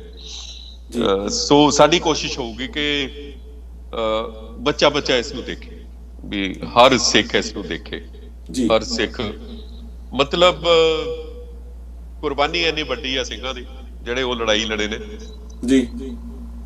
ਬਈ ਮੈਨੂੰ ਤਾਂ ਪਤਾ ਵੀ ਅਸੀਂ ਪਿਕਚਰਾਈਜ਼ ਕੀਤੀ ਹੈ, ਮੈਨੂੰ ਤਾਂ ਪਤਾ ਕਿ ਮੈਂ ਲਿਖਿਆ ਜੀ, ਪਰ ਮੈਂ ਵੀ ਰੋ ਪੈਂਦਾ ਜਦੋਂ ਦੇਖਦਾ ਜੀ ਉਹ ਸੀਨ ਜਿਹੜੇ ਹੈਗੇ ਨੇ ਕਈ, ਹਨਾ। ਸੋ ਜਲਦੀ ਅਸੀਂ ਅਪਡੇਟ ਕਰ ਦਾਂਗੇ, ਹਨਾ। ਤੇ ਇਹਦਾ ਸਾਨੂੰ ਆਪ ਮਤਲਬ ਜਲਦੀ ਆ, ਕਾਹਲੀ ਆ ਸਾਨੂੰ ਜੀ, ਅਸੀਂ ਇਹਨੂੰ ਤੁਹਾਡੇ ਤੱਕ ਲੈ ਕੇ ਆਈਏ, ਸਾਰਿਆਂ ਤੱਕ, ਜੀ ਜਲਦੀ ਅਪਡੇਟ ਕਰ ਦਾਂਗੇ। ਸੋ ਜਿੱਦਾਂ ਮੈਂ ਸਟਾਰਟਿੰਗ 'ਚ ਕਿਹਾ ਸੀਗਾ ਕਿ ਜਿਹੜੀ ਸੰਘਰਸ਼ ਕਰ ਰਹੀ ਕੌਮ ਆ, ਜਦੋਂ ਆਪਣਾ ਕੋਈ ਦਰਦ ਵੀ ਬਿਆਨ ਕਰਨ ਲੱਗਦੀ ਆ, ਤੇ ਜਿਹੜਾ ਦੁਸ਼ਮਣ ਆ ਉਹਦੇ ਕੰਨ ਉਦੋਂ ਹੀ ਖੜੇ ਹੋ ਜਾਂਦੇ ਨੇ। ਸੋ ਬਣਾਉਣ ਲੱਗੇ ਚੁਣੌਤੀਆਂ ਵੀ ਆਈਆਂ, ਤੇ ਕੋਈ ਹੁਣ ਵੀ ਚੁਣੌਤੀ ਜਿਹੜੀ ਆ ਉਹ ਮੈਨੂੰ ਲੱਗਦਾ ਕਿ ਸਾਹਮਣੇ ਆ ਰਹੀ ਹੋਣੀ ਆ।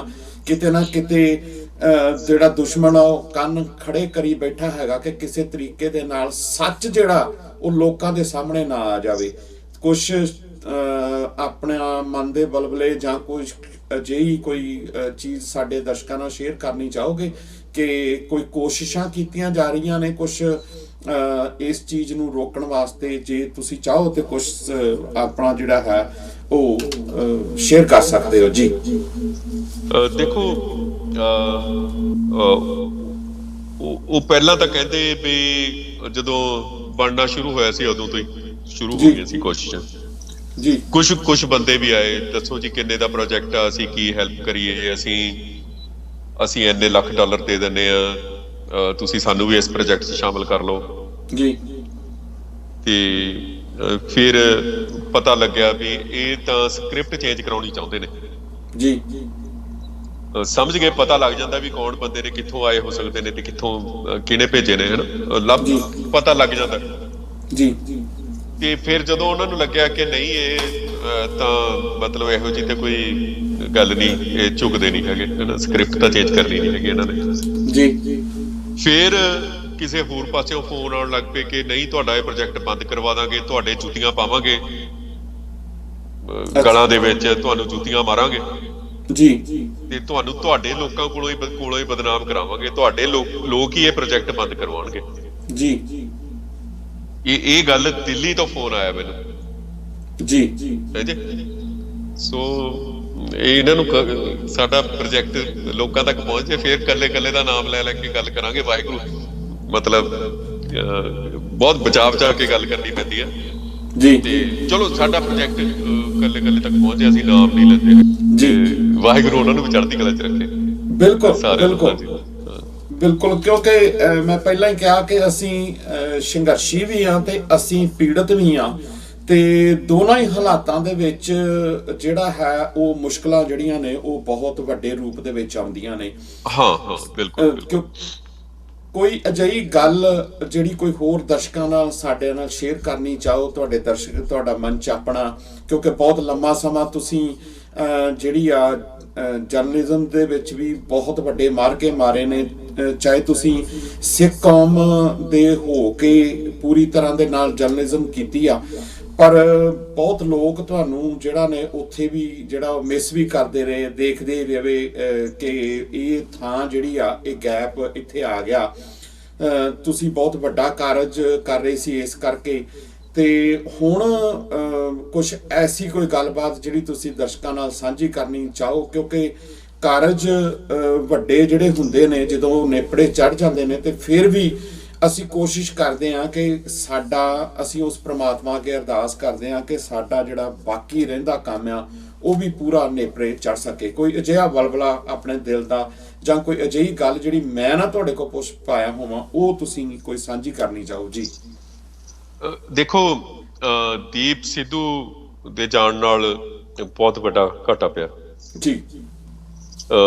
ਉਹਦੇ ਜਾਣ ਨਾਲ ਜਿਹੜੀ ਪੰਜਾਬ ਦੇ ਵਿੱਚ ਤੁਹਾਡੀ ਆਵਾਜ਼ ਸੀ ਨਾ, ਕੌਮ ਦੇ ਲਈ ਦਰਦ ਭਰੀ ਇੱਕ ਆਵਾਜ਼ ਸੀ, ਜਿਹੜੀ ਕੌਮ ਦੇ ਹੱਕਾਂ ਦੇ ਲਈ, ਕੌਮ ਦੀ ਚੇਤਨਾ ਦੇ ਲਈ, ਕੌਮ ਦੇ ਜਜ਼ਬਾਤਾਂ ਲਈ ਜੀ, ਤੇ ਕੌਮ ਨੂੰ ਹੋ ਰਹੇ ਨੁਕਸਾਨ ਬਾਰੇ ਜਾਂ ਸੰਭਾਵੀ ਨੁਕਸਾਨ ਬਾਰੇ ਜਿਹੜੀ ਅੜਦੀ ਸੀ ਆਵਾਜ਼ ਜੀ, ਉਹ ਆਵਾਜ਼ ਖਾਮੋਸ਼ ਹੋ ਗਈ ਜੀ। ਤੇ ਇੱਕਦਮ ਉਹ ਐਸੇ ਕਰਕੇ ਰੋਂਦੇ ਨੇ ਨਾ ਸਿੱਖ, ਐਸੇ ਕਰਕੇ ਹਰ ਬੱਚਾ ਉਹਦੀ ਮੌਤ ਤੇ ਰੋਇਆ। ਸੋ ਮੈਨੂੰ ਲੱਗਦਾ ਕਿ ਉਹਦੇ ਜਾਣ ਤੋਂ ਬਾਅਦ ਸਾਡੀਆਂ ਜ਼ਿੰਮੇਵਾਰੀਆਂ ਵੱਧ ਜਾਂਦੀਆਂ ਨੇ ਜੀ।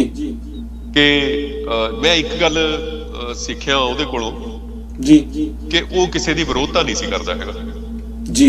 ਕੌਮ ਦੇ ਵਿੱਚੋਂ ਕਿਸੇ ਦੀ ਵਿਰੋਧਤਾ ਨਹੀਂ ਸੀ ਕਰਦਾ ਹੈਗਾ ਜੀ। ਸੋ ਮੈਂ ਵੱਖ-ਵੱਖ ਥਾਵਾਂ ਦੇ ਉੱਤੇ ਇਹ ਗੱਲ ਕਹੀ ਵੀ ਤੁਹਾਡੇ ਮਾਧਿਅਮ ਰਾਹੀਂ ਵੀ ਇਹ ਗੱਲ ਇੱਕ ਵਾਰ ਫੇਰ ਕਹਿਣਾ ਕਿ ਕੌਮ ਦੇ ਲਈ ਜਿਹੜੀ ਗੱਲ ਵਿਵਾਦਾਂ ਵਾਲੀ ਹੋਵੇ ਜਾਂ ਕਿਸੇ ਸਿੱਖ ਦੇ ਖਿਲਾਫ ਹੋਵੇ, ਮੈਂ ਨਹੀਂ ਕਰਾਂਗਾ। ਮੈਂ ਦੀਪ ਸਿੱਧੂ ਦੇ ਤੁਰ ਜਾਣ ਤੋਂ ਬਾਅਦ ਕੋਈ ਏਦਾਂ ਦੀ ਗੱਲ ਨਹੀਂ ਕੀਤੀ, ਨਾ ਮੈਂ ਕਰਾਂਗਾ। ਮੈਂ ਪਹਿਲਾਂ ਵੀ ਕਰਦਾ ਨਹੀਂ ਸੀ ਏਦਾਂ ਦੀ ਗੱਲ, ਤੇ ਮੈਂ ਨਹੀਂ ਕਰਾਂਗਾ ਕੋਈ ਵੀ ਗੱਲ ਏਦਾਂ ਦੀ। ਤੇ ਮੈਂ ਬਾਕੀਆਂ ਨੂੰ ਵੀ ਅਪੀਲ ਕਰਦਾ ਕਿ ਸਿੱਖ ਮਸਲਿਆਂ ਦੇ ਉੱਤੇ, ਸਿੱਖ ਵੀਰਾਂ ਦੇ ਖਿਲਾਫ ਕੋਈ ਆਪਣੀਆਂ ਭੜਾਸਾਂ ਕੱਢਣੀਆਂ ਬੰਦ ਕਰ ਦਿਓ, ਤੇ ਸਮੁੱਚੇ ਤੌਰ ਦੇ ਉੱਤੇ ਆਪਣੇ ਏਜੰਡੇ ਦੇ ਪ੍ਰਤੀ ਜਿਹੜਾ ਹੈ ਉਹ ਸੇਧਤ ਹੋ ਜਾਓ। ਤੇ ਦੁਸ਼ਮਣ ਕੌਣ ਆ, ਦੁਸ਼ਮਣ ਦੇ ਖਿਲਾਫ ਬੋਲੋ, ਆਪਣੇ ਭਰਾਵਾਂ ਦੇ ਖਿਲਾਫ ਨਾ ਬੋਲੋ। ਸੋ ਮਤਲਬ ਇਹ ਆਪਣੇ ਆਪ ਦੇ ਵਿੱਚ ਦੀਪ ਸਿੱਧੂ ਦਾ ਸਾਨੂੰ ਦਿੱਤਾ ਹੋਇਆ ਇੱਕ ਬਹੁਤ ਵੱਡਾ ਮੈਸੇਜ ਹੈ। ਇਹ ਮੈਸੇਜ ਜਿਹੜਾ ਹੈ ਉਹ ਸਾਡੇ ਮਨਾਂ ਤੇ ਉਕਰਿਆ ਗਿਆ, ਮੇਰੇ ਤਾਂ ਮਨ ਤੇ ਉਕਰਿਆ ਗਿਆ, ਉਹ ਬਾਕੀਆਂ ਦੇ ਮਨਾਂ ਦੇ ਉੱਤੇ ਵੀ ਉਕਰਿਆ ਗਿਆ। ਉਹ ਕਦੋਂ ਮਤਲਬ ਇਹਦੇ ਉੱਤੇ ਅਮਲ ਸ਼ੁਰੂ ਕਰਨਗੇ, ਇਹ ਸਭ ਤੋਂ ਵੱਡੀ ਗੱਲ ਹੈ। ਸੋ ਇਹ ਪ੍ਰੋਜੈਕਟ ਦੀ ਜਿਹੜੀ ਆਊਟਪੁੱਟ ਹੋਊਗੀ, ਮੈਂ ਦਰਸ਼ਕਾਂ ਨੂੰ ਬੇਨਤੀ ਕਰਦਾ, ਸਾਰਿਆਂ ਨੂੰ, ਵੀਰਾਂ ਨੂੰ, ਆਪਣਿਆਂ ਨੂੰ, ਭੈਣਾਂ ਨੂੰ, ਮਾਤਾਵਾਂ ਨੂੰ ਤੇ ਬਜ਼ੁਰਗਾਂ ਨੂੰ, ਕਿ ਤੁਸੀਂ ਫੈਸਲਾ ਕਰਨਾ ਇਹ ਜੀ ਕਿ ਮੈਨੂੰ ਅੱਗੇ ਹੋਰ ਇਸ ਫੀਲਡ ਦੇ ਵਿੱਚ ਜਾਂ ਇਸ ਪੇਸ਼ੇ ਦੇ ਵਿੱਚ, ਇਸ ਪ੍ਰੋਫੈਸ਼ਨ ਦੇ ਵਿੱਚ ਕੰਮ ਕਰਨਾ ਚਾਹੀਦਾ ਕਿ ਨਹੀਂ ਕਰਨਾ ਚਾਹੀਦਾ। ਮੈਂ ਤੁਹਾਡੇ ਵੱਲੋਂ ਦਿੱਤੀ ਗਈ ਆਊਟਪੁੱਟ ਤੇ ਮੈਂ ਫੈਸਲਾ ਕਰਾਂਗਾ ਕਿ ਮੈਂ ਅੱਗੇ ਕੀ ਕਰਨਾ। ਮੈਂ ਪੱਤਰਕਾਰੀ ਕਰਨੀ ਹੈ, ਮੈਂ ਫਿਲਮਾਂ ਬਣਾਉਣੀਆਂ, ਜਾਂ ਮੈਂ ਚੁੱਪ ਕਰਕੇ ਜਿਹੜਾ ਹੈ ਉਹ ਲੰਗਰ ਚੋਂ 2 ਪ੍ਰਸ਼ਾਦੇ ਛਕ ਲਿਆ ਕਰਾਂ ਗੁਰੂ ਘਰ ਝਾੜੂ ਮਾਰ ਕੇ। ਸੋ ਇਹ ਤੁਸੀਂ ਫੈਸਲਾ ਕਰਨਾ। ਤਾਂ ਬਾਕੀ ਅਕਾਲ ਪੁਰਖ ਵਾਹਿਗੁਰੂ ਦੇ ਹੱਥ ਹੈ, ਜਿਵੇਂ ਉਹਨੇ ਸਾਡੀਆਂ ਡੋਰਾਂ ਖਿੱਚਣੀਆਂ ਨੇ ਅਸੀਂ ਉਵੇਂ ਨੱਚਣਾ ਜੀ।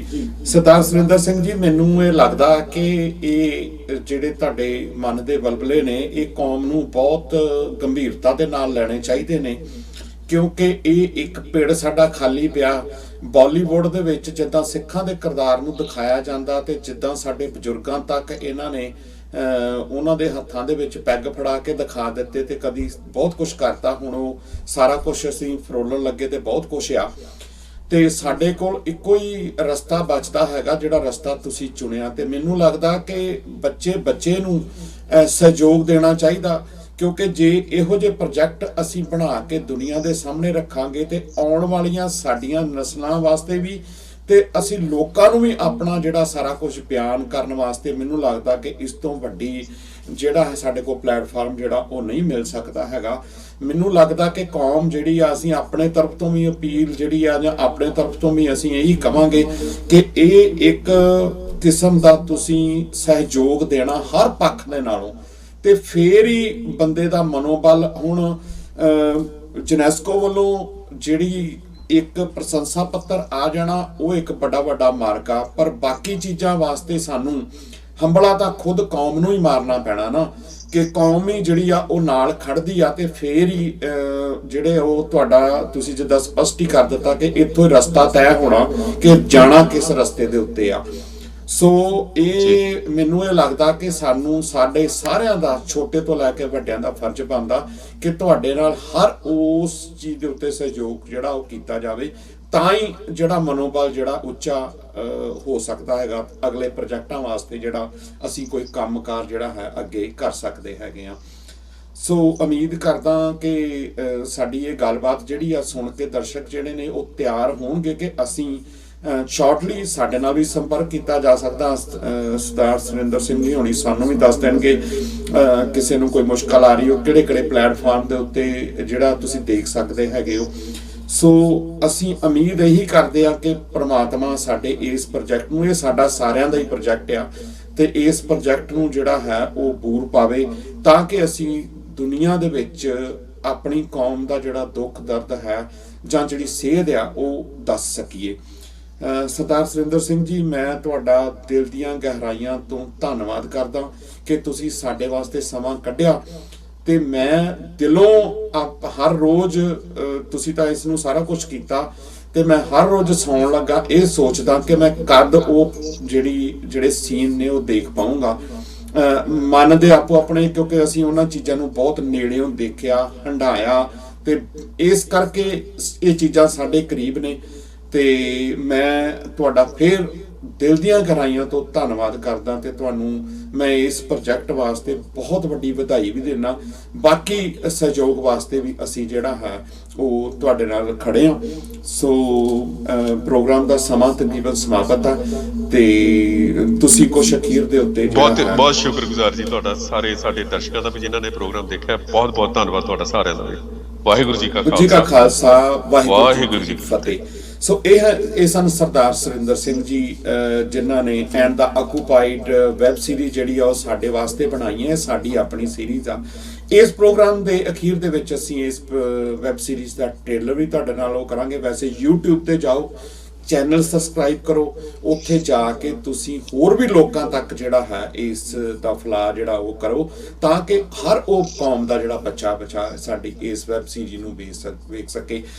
ਅਗਲੇ ਪ੍ਰੋਗਰਾਮ 'ਚ ਦੁਬਾਰਾ ਉਸ ਪਰਮਾਤਮਾ ਨੇ ਚਾਹਿਆ ਸਾਹ ਬਖਸ਼ੇ ਤੇ ਤੁਹਾਡੀ ਕਚਹਿਰੀ 'ਚ ਦੁਬਾਰਾ ਹਾਜ਼ਰੀ ਲਵਾਵਾਂਗੇ। ਸੋ ਭੈ ਕਾਹੂ ਕੋ ਤੇਤਨਾ ਨਹਿ ਪੈ ਮਾਨ ਤਾਨ, ਨਾਨਕ ਨਾਮ ਚੜ੍ਹਦੀ ਕਲਾ, ਤੇਰੇ ਪਣੇ ਸਰਬੱਤ ਦਾ ਭਲਾ। ਵਾਹਿਗੁਰੂ ਜੀ ਕਾ ਖਾਲਸਾ, ਵਾਹਿਗੁਰੂ ਜੀ ਕੀ ਫਤਿਹ। You will be provided as much as you want. इस तरीके से सिखों के दिलों में उबल रही इस बात को हम हमेशा के लिए खत्म कर सकते हैं मैडम। इसके बदले में परिवार आपका ख्याल रखेगा।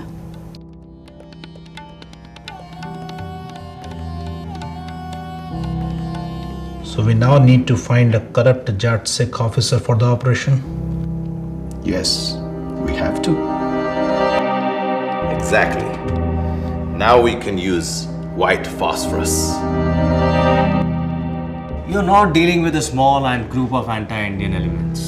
You're dealing with Punjab. You don't know what happened with Mughals and the Britishers in Punjab.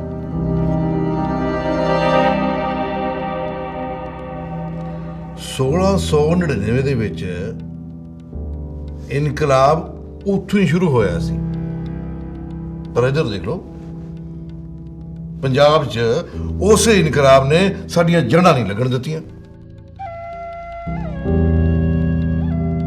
फ़लस्तीन मुक्ति मोर्चा और यासर अराफात की हमायत करना हमारी मजबूरी है। President Chernyenko agreed to finish the Sikh terrorism. ਇੱਕ ਵਾਰੀ ਨਾ ਜਾਪਾਨ ਅਮਰੀਕਾ ਤੇ ਹਾਵੀ ਹੋ ਗਿਆ ਸੀ।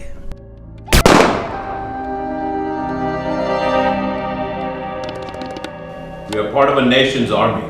We have no religion. If any of you feel like your religious feelings are being hurt, then you have to leave this job. Am I understood? Yes, sir. Waheguru Waheguru ਕਰੋ ਤੇ ਹਥਿਆਰਾਂ ਨੂੰ ਕਰੋ ਸਾਫ਼।